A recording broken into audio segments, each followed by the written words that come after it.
Now I request respected Sadana Marat.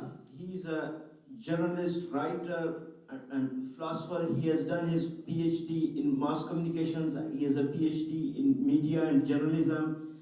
So he has participated in some events about Balochistan. He was with us in 2016 in Bangkok. Unfortunately, at that time I was, arrested and sent back, and the conference did not happen.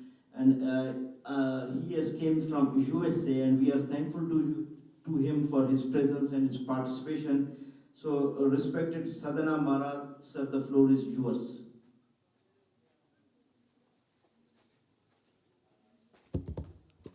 I'll turn this here.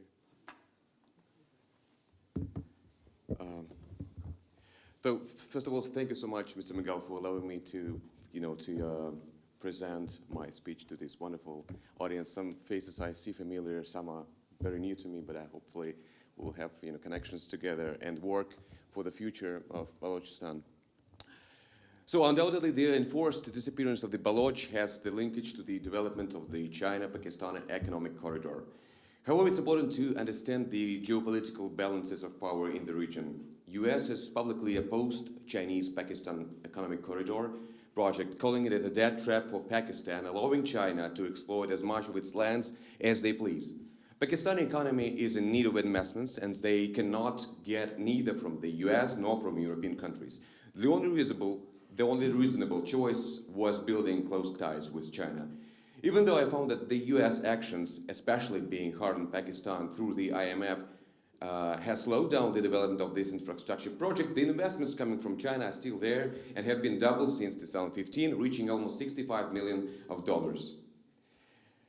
Multiple reports are saying that another not very promising situation for Balochistan comes out of the worsening relationship between the US and India during the Biden's administration. Basically, recent reports saying that the US is contemplating sanctions for India over buying S-400 missiles from Russia.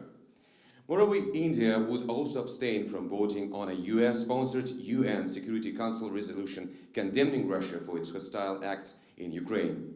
In the long term, India feels immune to these tensions with the US because Modi realizes the importance for the US to have a balance of powers in the region, and losing India as an ally would strengthen the positions of China. But I believe that the strategic alliances between the US and India are still there, so there's still a hope for Baloch people, and they can hopefully get support from India. However, with the Taliban government in Afghanistan, it means a lot for the region as well. It means that support that Baloch separatist fighters used to have from Afghanistan will be now lacking it.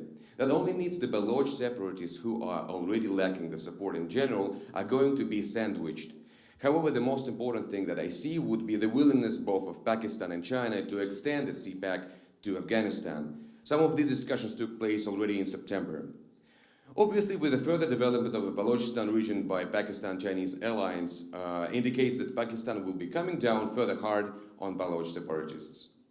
Another issue would be Iran, Pakistan and China that almost formed a bloc in being cooperating with each other. That means that Iran will be expelling these Baloch separatists as well as Taliban. Unfortunately, it will not provide any meaningful positive impact on Balochistan political landscape in years to come. Most of the Pakistani political analysts see that legality of the CPEC is not even an issue, which is a terrible thing. In India, an idea of stopping the development of CPEC seems now to be unreal. We see the mass expenditure of the China economical and political influence, not mentioning building a road from Belgrade to Montenegro and Balkans, investing in the economy of Ethiopia to gain control over the region and getting access to the Indian Ocean and Suez Channel accordingly. That will grant access to the Mediterranean Sea. Most Middle Eastern countries have sought to adopt a neutral positions on the Russian military intervention in Ukraine and not take sides. They're doing so in the hope that they will anger neither Russia nor United States, which appears to be a main party in the crisis. However, I see that might be another reason not doing so. There is also comes understanding and consequences of war that has shaken Europe and the rest of the world. Xi Jinping and Putin have shared a common goal to nudge American influence further from their borders.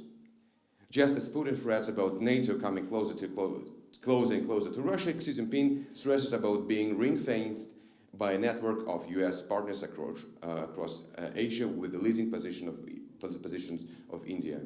In this quest to remake the global geostrategic map, a joint effort to increase pressure on the United States in Europe and Asia would strain Washington's attention and resources and spread doubt about US global commitments. The more the two can trade, I mean Xi Jinping and Russia trade and invest in each other, the less vulnerable they become to US economic sanctions. If they use their own currencies for that business, as they have pledged to do, perhaps they can even throw off the yoke of dollar. But there are plenty of reasons to believe that little of this will happen. Most fundamentally, I think that the two countries are heading in opposite directions. Putin presides over a declining power that lacks the economic vitality to sustain its political regime. China instead sees itself as a rising power and that access remains tied, at least for now, to that very same world order. Xi Jinping, like Putin, wishes to alter the system, but he cannot afford too much disruption. The Chinese economy is so entwined with the rest of the world that any turmoil Xi Jinping might cause could boomerang right back at him. The question now is here: how does Xi Jinping react over the war in Ukraine? The Ukrainian government has appealing direction to China to use its influence with Putin to end the hostilities. As far as we know, Beijing has remained non-committal. So Xi Jinping faces weighty choices. He could grasp the golden opportunity to be the global good guy and step into the crisis of Ukraine's behalf, helping ease China's confrontation with the United States in the process and positioning his government in a constructive player in international affairs. Or he could remain being best friends with Putin and pursue his long-term goal of undermining American power. Perhaps the most lasting outcome of Putin's war in Ukraine would be the defining China's role in the world, thus giving a carte blanche to launching the CPEC, and nothing can stop, at this moment, China. This is my thoughts of CPEC. Thank you so much, ladies and gentlemen. I think I'll pass my word to someone else. All right.